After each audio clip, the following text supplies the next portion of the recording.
Welcome back once again to Maniacal Music Musings. I'm your host, Jeremy, the original Wolfborn, wearing work boots.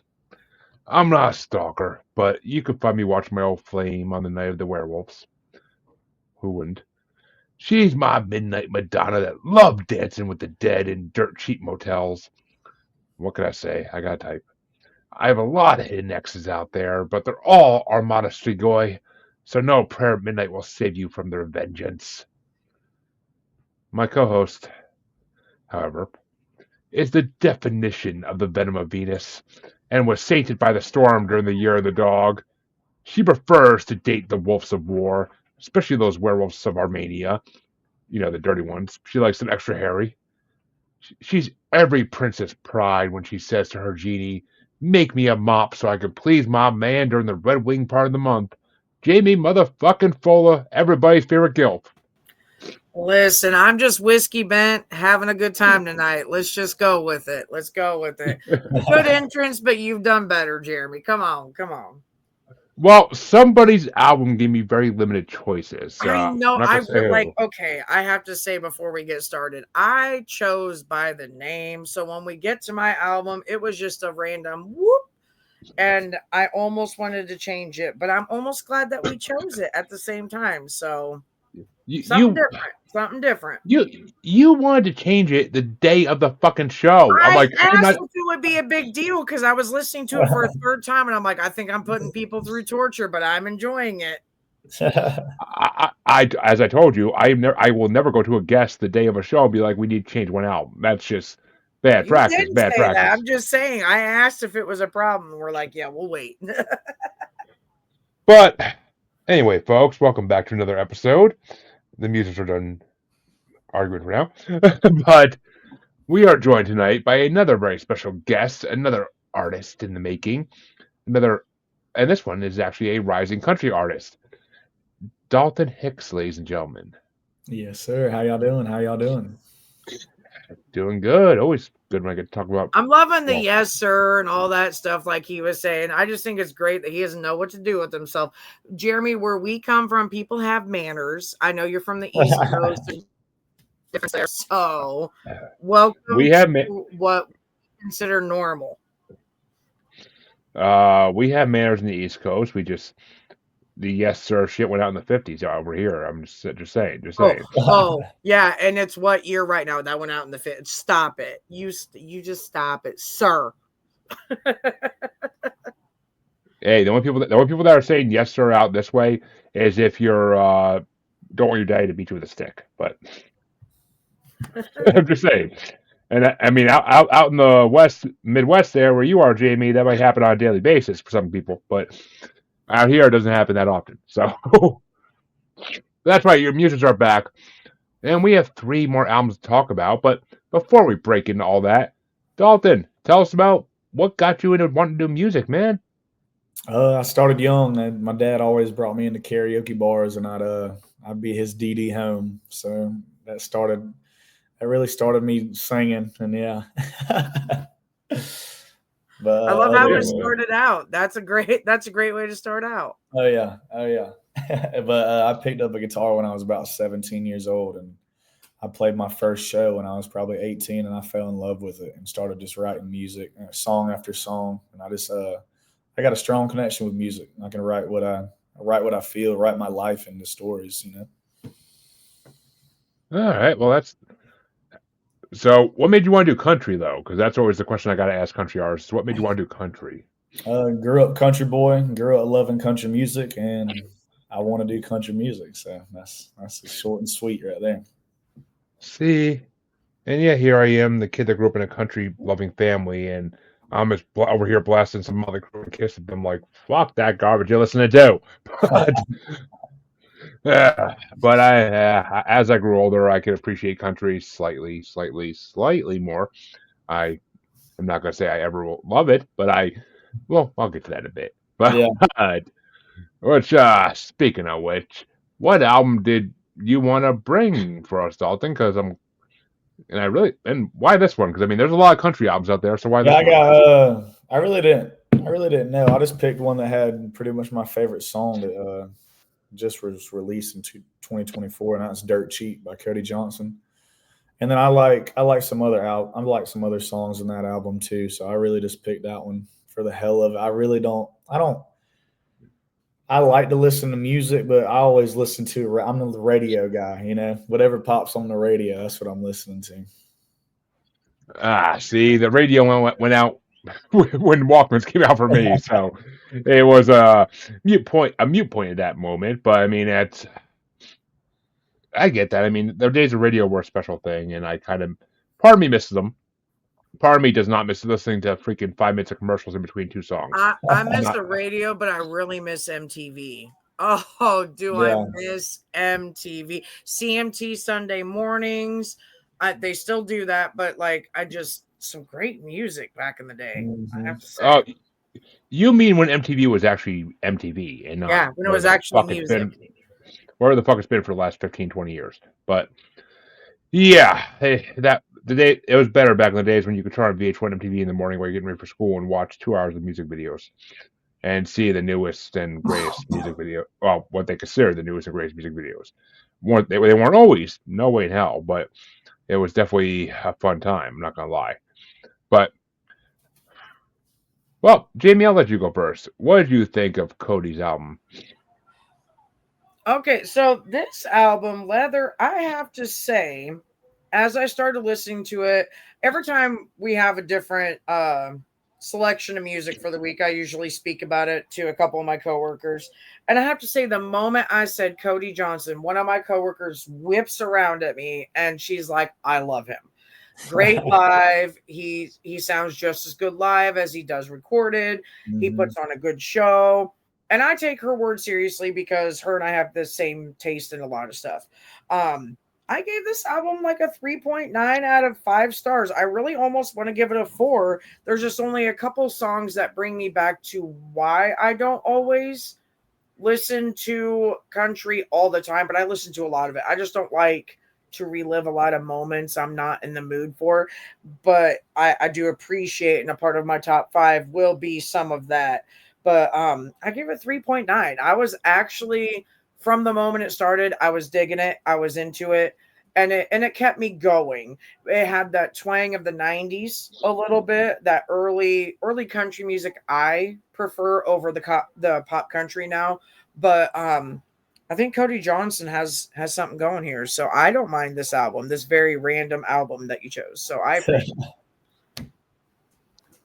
Yeah, I mean, well, first things first, I'm going to say you actually hit it first, I think, because I think you brought the newest album a guest ever brought. So there's something for that to be said for that. And it let us explore a year that we definitely haven't hit yet on the show. Besides, a little bit, but not completely. But, I mean, when I agreed to bring a bunch of musicians from this media group on, I knew a lot of, I looked at their music, I looked at their profiles and they sent me, and I'm like, all right, a lot of country stars. Oh shit, I'm going to listen to country at some point now. I know I am. So I was dreading this moment from the day I found that out, and I was like, I mean, we had Rye Rivers on 2 weeks ago, and he decided to bring Fleetwood Mac, and I was like, all right, cool, not country, yay! I could do Fleetwood Mac every day of the week. Country, I was like, I was dreading this album with a fucking, like, it was basically like someone was holding open the door to hell and like, come on, just get inside already. So, but I've heard of Cody Johnson. I can't say I ever gave him a fair shot in hell, and I can't say I ever knew one of his songs before this album. I wasn't as disappointed as I thought I'd be. It actually was enjoyable to some degree. It was short, thank God, but it was enjoyable. I found songs I actually could relate to and I liked, which with country happens once in a while with me. Like I said, I get older and life experiences make you understand country music a little more. But I mean, I'm not gonna say I liked every song in this fucking album. I mean, and some of these songs I didn't know where one ended and one began. Like I literally would go look at Spotify and be like, wait a minute, this isn't the song that I was playing a second ago. But it's just, it was all right. It was all right. It definitely had some good hits on it, but it was not a great album overall. Like it's just, maybe some people would consider it. I know people that like Cody Johnson, and that's why I know his name. So I'm not gonna say he doesn't have talent. He definitely has some talent to him. If I had to rate this album, oh God, I don't even fucking know. I mean, what'd you give it, Jaimie? 3.9, almost a 4 out of 5. Well, I give it a 3.7, just because that's where it was. That's where it hit me. It was kind of in the middle. I can't hate on it, so I really can't hate on it. So I don't want to give it less than that. But it's not something I put like I think 2 of the songs under my like list on Spotify, so I'll hear those again. But I can't say I'd ever go back to the rest of the songs. And one of the songs I thought I would like, I actually didn't even recognize the guest star that was supposed to be on it in it at all. So I was like, what the fuck? I'm like, this is not what I was expecting. Those are fun surprises when you see who it's supposed to be and then you hear something a little different. But I could pick up off of it because I do enjoy this kind of music at times. So unlike your taste and everything, as soon as I saw that he was on there, that was not what I was interested in, though, I have to say. I mean, you want me to listen to country? Give me some damn Moonshiners or shit like that, like or some old school, like give me some country Elvis. I'll listen to that. But it's just it wasn't bad. It was a lot better than I thought it would be. I will say that. I mean, or actually, I mean, you could have brought some. What the fuck's his name? Oh my god, he was on Celebrity Apprentice. My mom fucking loves him. He's got the deepest voice and fucking. Oh, Trace Atkins.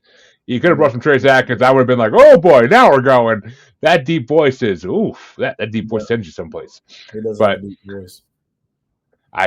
Yeah. I mean, I love the most Celebrity Apprentice. Shout out to the president. But what were your top 5 on this album? Because I'm kind of curious. That's what I'm kind of curious to see is if I actually the songs I like are like everybody else, or if I am like a odd person in country even. I really got a strong top 3, but I mean, I probably give you 2 others. Dirt Cheap, The Painter, Work Boots, and I like the Whiskey Bent with Jelly Roll. Yeah, that ain't my jelly roll. That ain't my jelly roll. I'm gonna say, but oh god, oh no. But Jaimie, what were your top 5? Because I have a feeling if anybody's gonna relate to me a little bit more, it'd be you, maybe. Okay, so like I said, when I brought up who I was listening to, my friend told me he started out as a rodeo performer, singing the Star Spangled Banner, etc., doing the cowboy prayer. So he starts off his shows usually, or at least back then, doing the cowboy prayer. So I appreciate that he loves his roots. He knows where he came from, and I could tell that by the difference in songs. This is my classic country to an extent. I could hear that different sad song, the happy song, the get drunk and have fun song. I could hear it all with this album. So I have no honorable mentions, but my number 5 is Work Boots. There was something about it. That's when I ended up messaging you, Jeremy, saying if we can change my other album, I will, because like now I feel bad about the album I chose. But number 4 was Watching My Old Flame. I don't mind that song. I did turn it off after a little while because it kind of hits at home for a few points for me. But that was that cliche song that I don't always go for with country. But I did enjoy number 3, Whiskey Bent. I felt that was a good song. Number 2, surprisingly, Jesus Loves You. There are so many times that I feel like I guess my mouthy self and a part of me that like I want to believe and I want to know there's something greater than like Jesus loves you, honey. Jesus loves you. That's where that song brought me. But then that number 1 song for me is exactly where I'm always at, The People in the Back. That song, it kind of brought up a little bit of get her going, give people that self-confidence boost, I guess. This is for everybody else. This is for people that don't always get looked at. So I don't know. I think hearing from my friend about how genuine he was as an opener to a headliner had helped out a bit, but I'd be interested to maybe see this guy in concert, maybe see him team up with some Colt Ford. I'd maybe go check that out a little bit. All right. Well, I only pulled out a top 4 for this, but if I had to throw a 5th one in there, I probably would throw those at the back, or whatever the hell it's called. That I could. What's it called, Jaimie? People in the back. I could probably call that number 5 and honestly be okay with it. My number 4 was "Make Me a Mop" because I was like that. I don't know. Something about that song kind of hit home, and I was like, "What the fuck?" Like, I guess make me a mop so I have use in the world. Like, I don't freaking. I guess that's what they were trying to say. But my number 3 was "Work Boots" because that was a good opener. It was a good album opener, and it was a fun song to listen to. So I enjoyed that. My number 2 was "Dirt Cheap" because as a girl dad, I can relate to that song a lot. Yeah. I got 2 daughters, so I can relate to that song a lot, and parts of that were pulling my heartstrings. So, which is where being becoming a parent 7-8 years ago kind of made country a little more relatable in a lot of ways. But my number 1 is definitely 100%, and this is the song that definitely put on my like list. "Watching My Old Flame." Yeah. Because I've been that fucking pissed off, jealous ex, and watching my old flame, I can relate to that so fucking hard. So, Mhm. and it was his voice. I'm not gonna lie, his voice is pretty fucking good. I can enjoy the shit out of his voice, but it's just, yeah. I mean, it was definitely not the worst album I had to listen to today or try to listen to. So Yeah. we'll put it that way. Just stick the knife in someone's back a little deeper for what they maybe do. Mm-hmm. But so thank you. You actually are you might have been the first person to actually bring a country album on the show after 115 plus episodes. No, So and honestly, we had other 2023 albums, but we did not make it for recording with them. And we did have, oh and I feel wait a like minute. we did have another country album, but we might not have also recorded for that too. So we've gotten close. Close. I think the one thing you're thinking of is 2024, not 2023. But No, I I could be got it wrong. written down. There was a couple 20, there was one 2023 that was chosen, but we didn't record that week. And so Okay, but yeah, we chose around 2022, 2024. This is probably, yeah, this is the closest that we've had to that. it's definitely the newest album we ever talked about in the show. That's for damn sure. So fuck, Yeah. I appreciate it to some degree. That fact that we got to hit a new. I mean, usually when people bring albums and we do a 1 year per show, it's usually 70s or 80s or even 60s. Like it's never usually 90s or 2000s too often. So or Mhm. 2010s, 2020s. So appreciate that really much. So Jaimie, what fucking piece of garbage did you bring this week?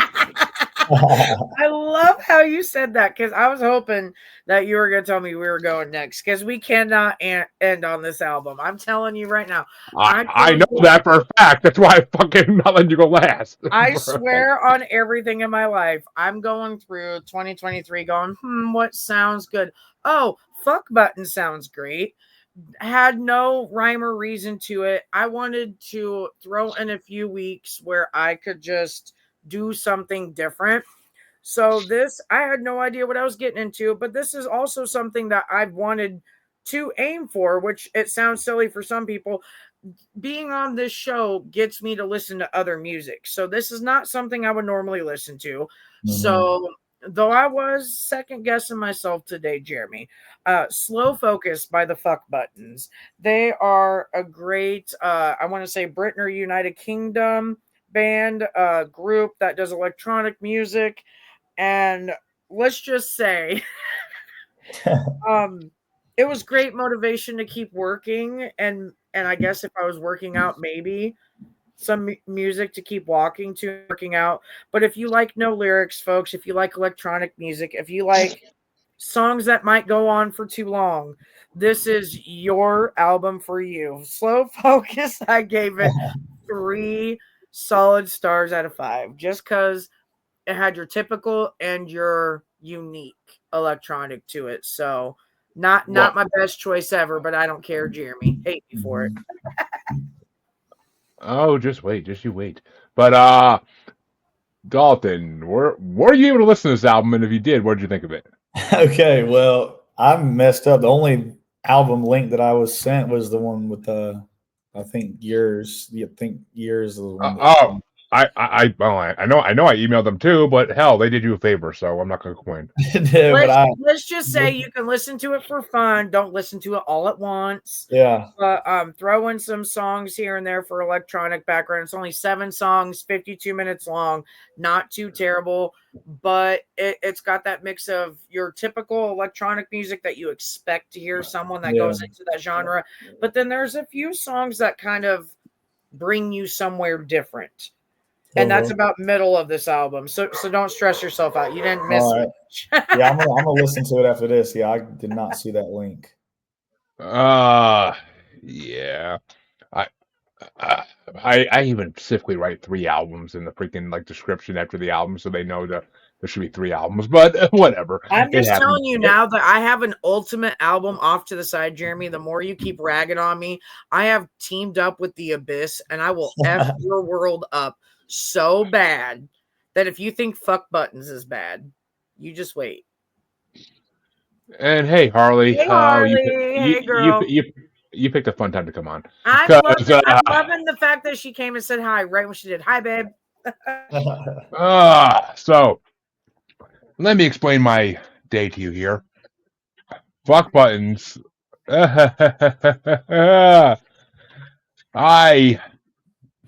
got my day was busy as fuck. I had an amazing day in sales, but I had Jaimie can try to get me all she wants. She ain't gonna get me with this shit.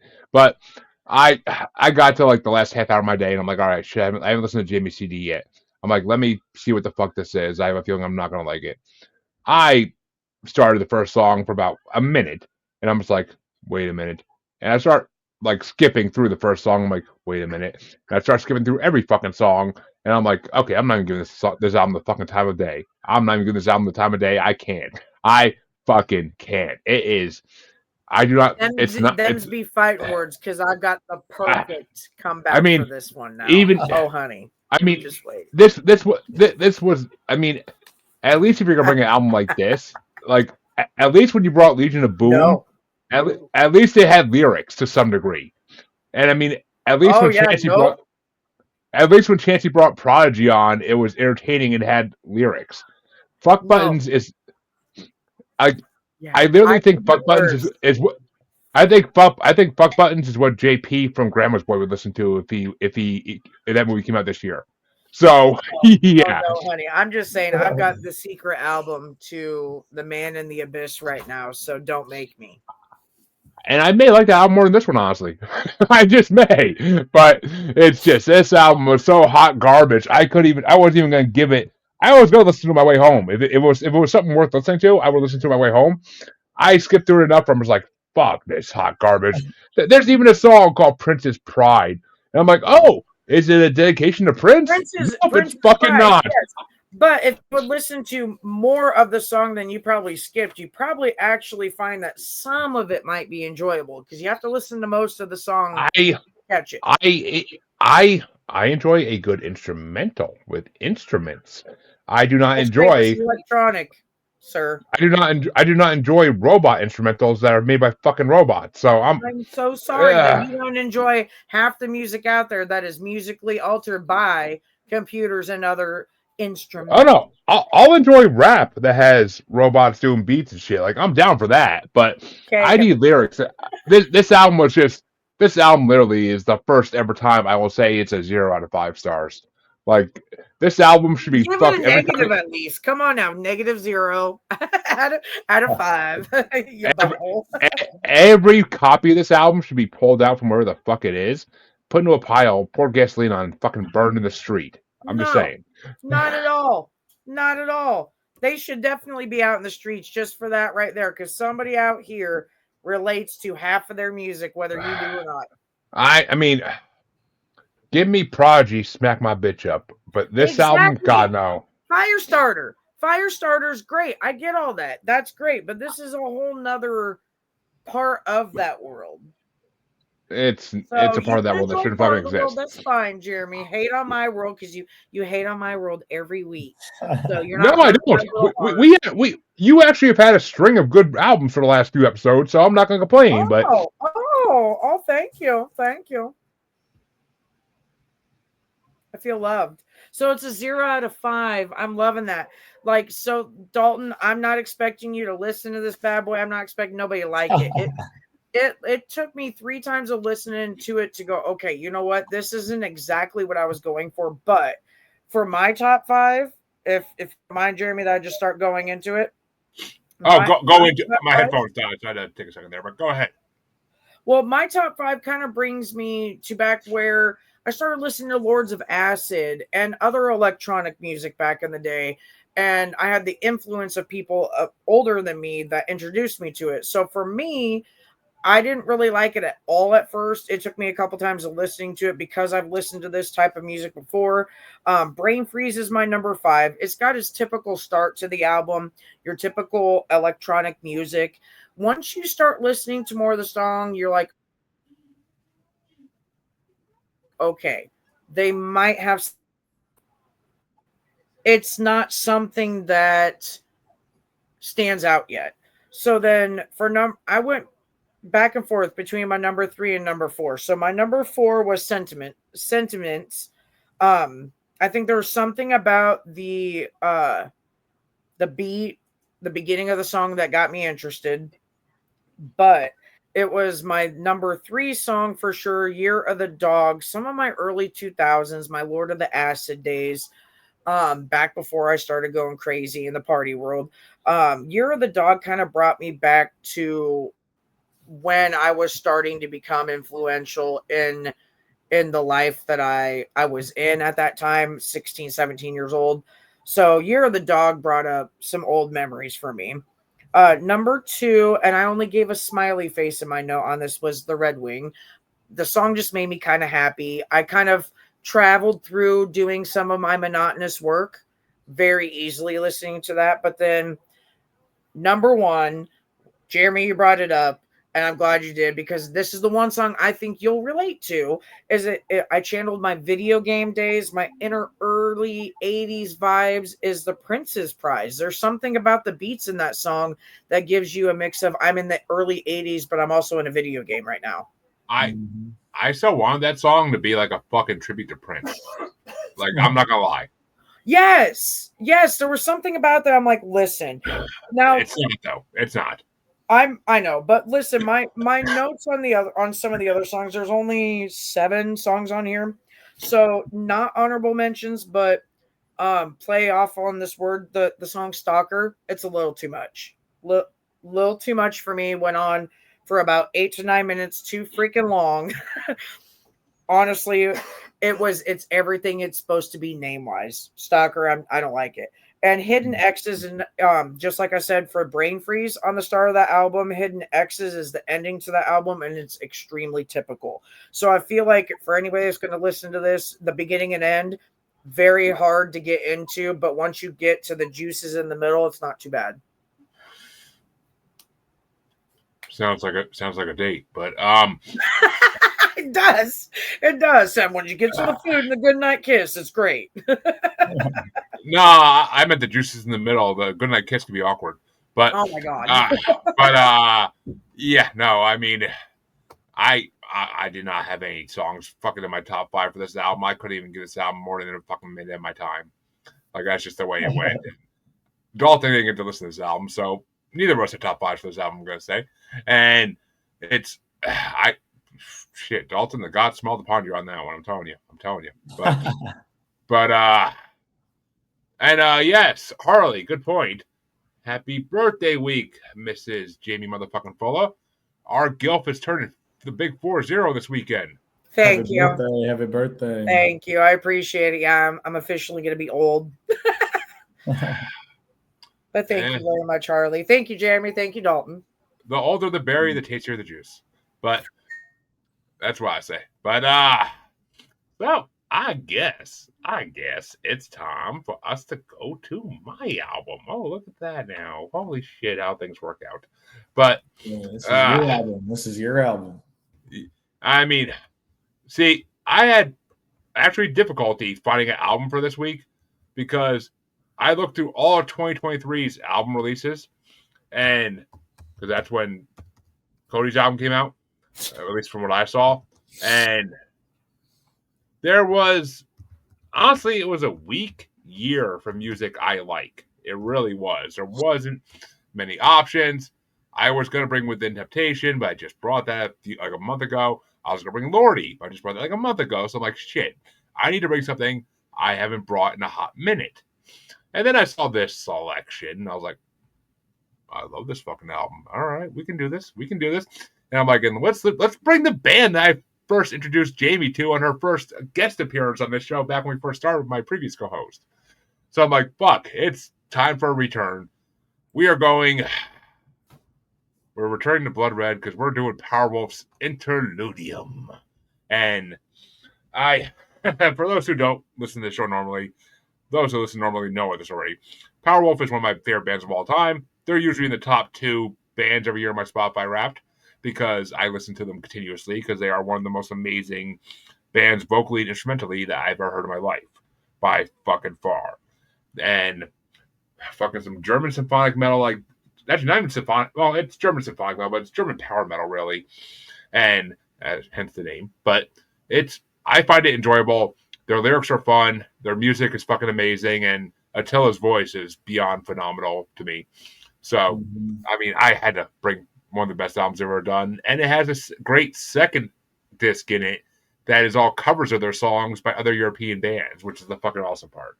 So, and there's an orchestral CD, but we don't talk about those. But that's the one they told me to listen to was the orchestra. I told them not to have you listen to that one. They literally highlighted it to listen just to that one. Oh my god, people don't fucking. Oh my god. Okay, email going out tomorrow morning, definitely. But I listened to like 2 of them in the first disc. So Jesus Christ, these agents can't do anything right. But well, what did you think of what you heard of them, Dalton? I guess I'll ask that. Well, at first, I mean, I went straight to the oh god damn it, just the instrumental versions. Of course, that's what they told me to go to, and I turned it on, and my first thought was, what the fuck? And then I started to actually listen to it, and I really enjoyed like how much time they put into actually doing live music and putting it into their art. You know, they have a different art that I've really not ever seen. You know, I don't listen to that kind of music at all. But I figured that much. But I was like, I don't mind introducing people to new genres of music because I've had people fall in love with this genre of music just by hearing one album. But yeah, I can't lie. It definitely it's really cool. It's really cool, I think. So, what did you think of the couple songs you listened to that actually had lyrics? They sounded good. They did sound good. I was just really caught up in the instrumental part. Well, fuck. I mean, at least you enjoyed the part they told you to listen to. I told them not to have you listen to. But fuck.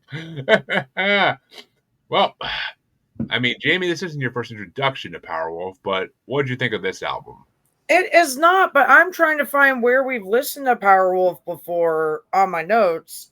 In the album, in the episode that you guested on when Chancey was and me first started. Oh, okay, yeah, no, okay. So I remember enjoying Powerwolf, but not really sure how to feel about them. So this time around, it's a fucking 4 out of 5 for me.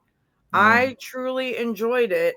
Probably listened to it a little bit more than I expected to.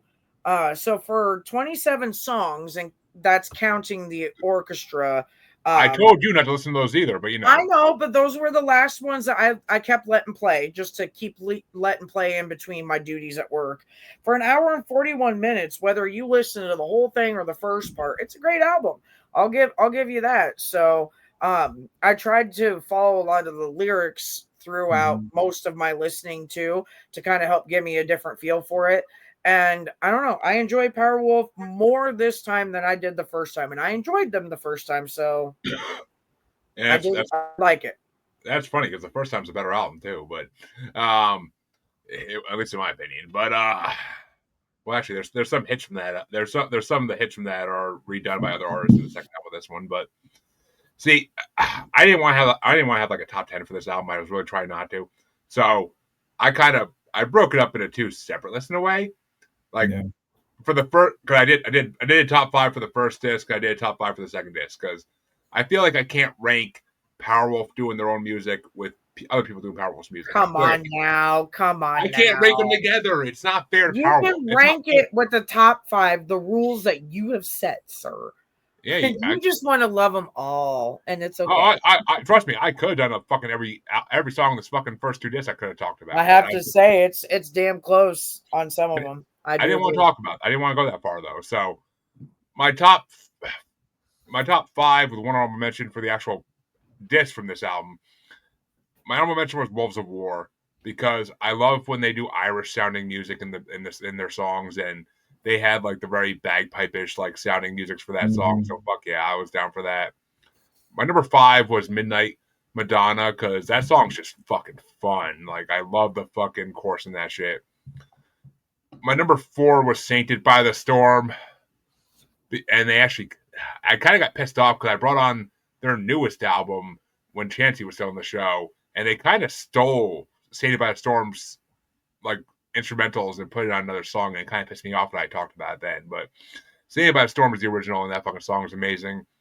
It's almost like a pirate shanty in a way. But my number 3 was No Prayer at Midnight, because whenever they get religious and talk about religion, it's always a fun time.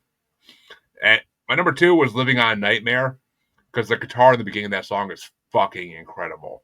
The Wolf Brothers, who do Matt and I never remember the second one, but Matt, I want to say John, but the two brothers who do the guitar work, they fucking did an amazing job on that one.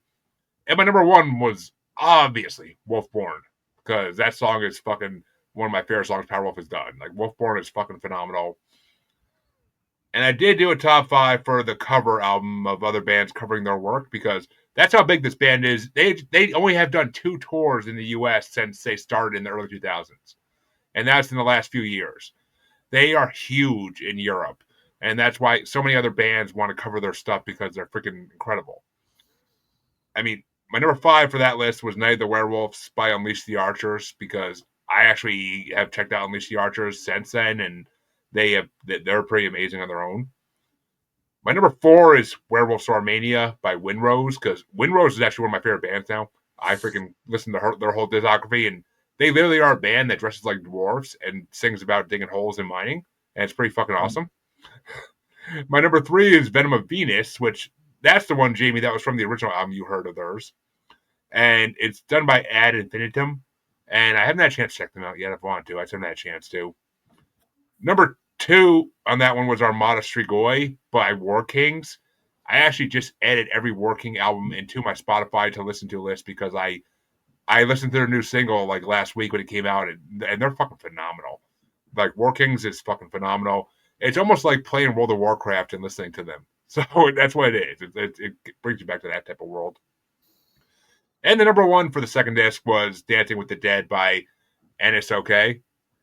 NSOK is one of the fucking greatest bands I've ever heard in my life. Like, they are so fucking phenomenal. And their version of Dancing with the Dead is, they almost do it better than Powerwolf. Almost. Like, maybe 98% of the way there. But they are fucking, NSOK is phenomenal. And I've met other people that have said that too. Like, they're just one of the best bands you ever hear. But, so, yeah, that was my top 5 of both discs. I apologize that y'all listen to the orchestral version. I never make you listen to the orchestral versions of Powerwolf CDs, because it's good music, but I can't listen to just instrumentals like that. Like, it's just no.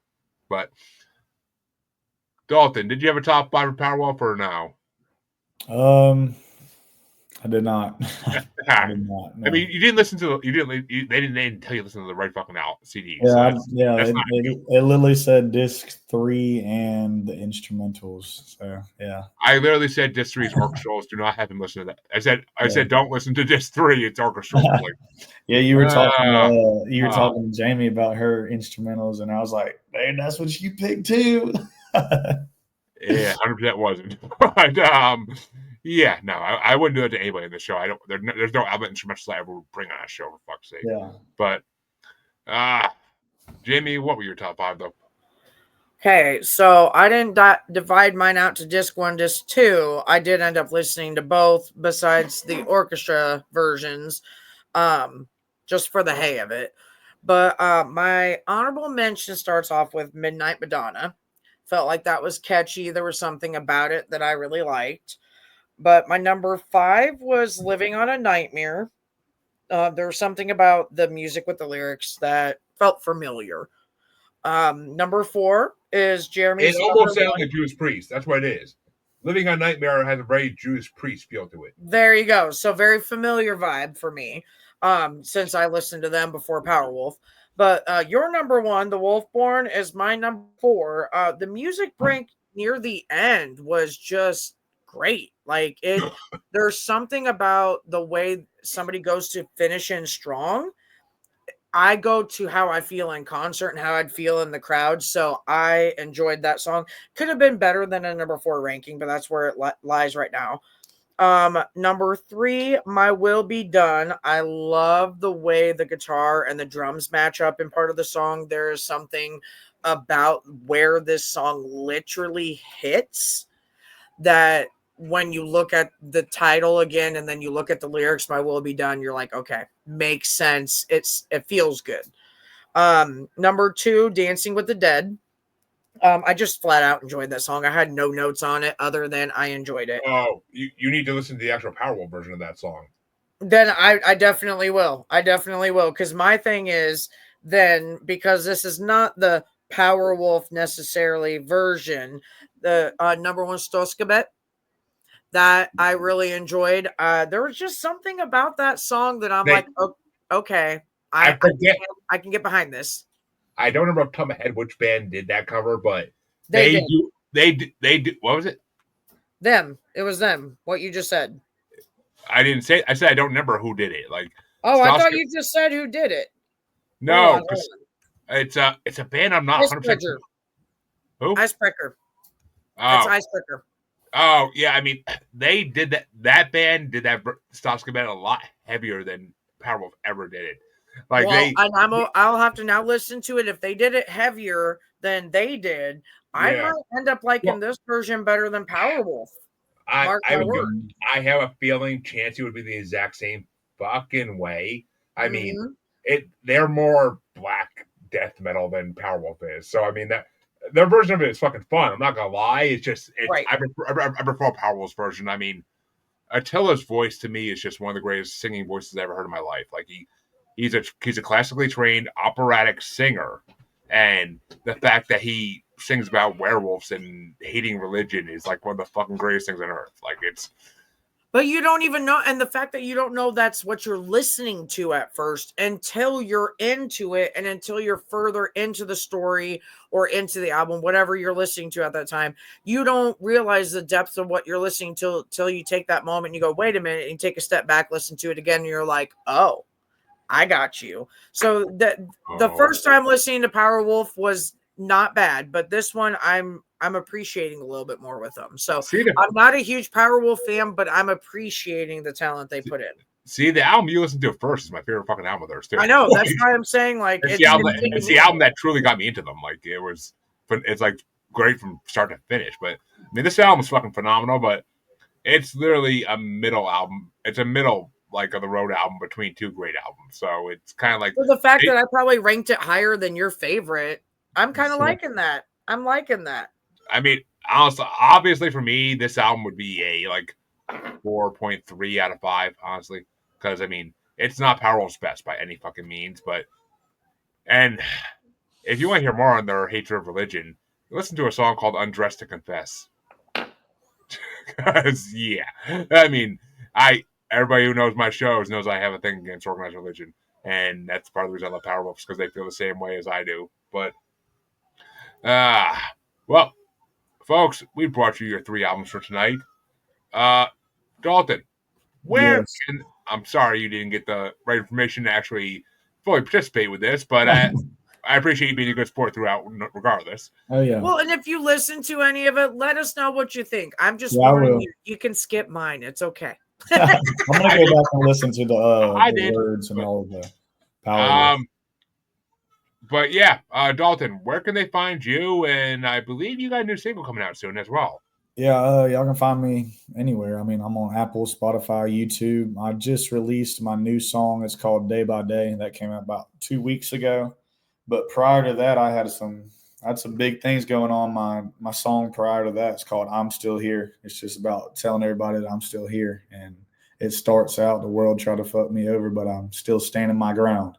That's really what I'm Still Here is about, is just telling the world, all the people that doubted you in your life, and everybody that you're still here and you're still moving on, And it did really good. It's coming up on about 470,000 streams now. It's doing really good. But I just released my last one, Day by Day, about 2 weeks ago.